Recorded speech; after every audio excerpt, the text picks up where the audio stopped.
डालती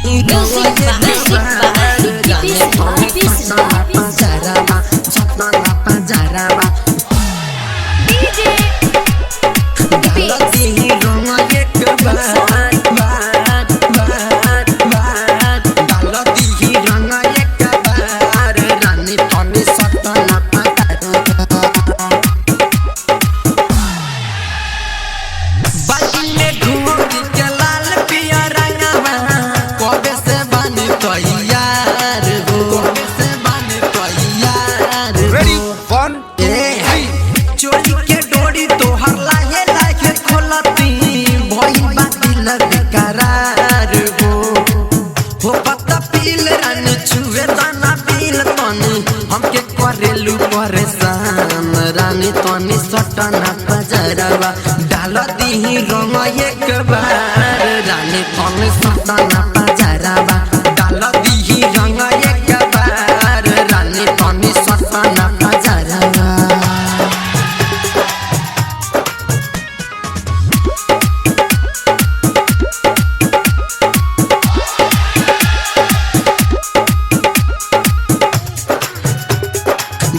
देही रंग एक बार रानी फल सटना पजरवा सटना पजरवा सटना पजरवा जानी बुझा भकलो नहीं होता कंट्रोल नहीं होता कंट्रोल हाल सिर्फ करे रंग डालक चरंडो रंग डालक चरंडो रंग डालक चरंडो बुझा नहीं होता कंट्रोल नहीं होता कंट्रोल हाल सिर्फ करे रंग डालक चरंडो रंग डालक चरंडो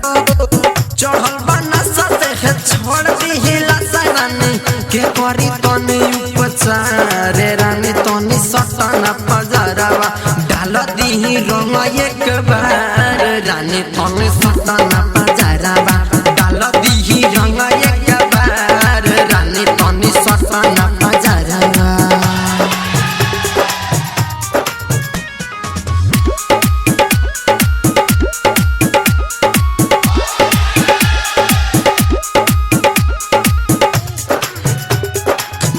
देही रंग एक बार रानी तनी सटना पजरवा सटना पजरवा सटना पजरवा शेर खान पीरज हो खान पीरज भइल बाटे बुरा हाल भइल बाटे बुरा हाल राइटर राज किशोर के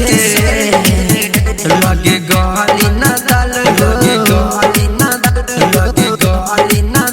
लगे गली न दल शेर खान पीरज हो खान पीरज भइल बाटे बुरा हाल भइल बाटे बुरा हाल राइटर राज किशोर के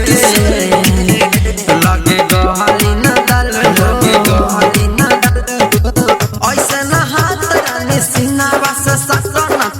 हो जाई भले बुरा हाल रम तनी सटना पजरवा डाल दी रंग एक बार रानी तनी सटना पजरवा डाल दी रंग एक बार रानी तनी सटना पजरवा चोरी के डोरी तोहर लाहे लाहे खोलती भई बातिल बेकरार हो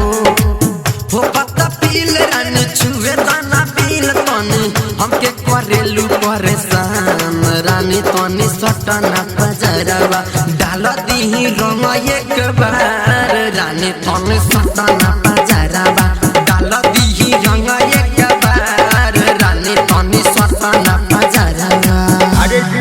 स्टूडियो है ना, बहुत मस्त आवाज निकलता है।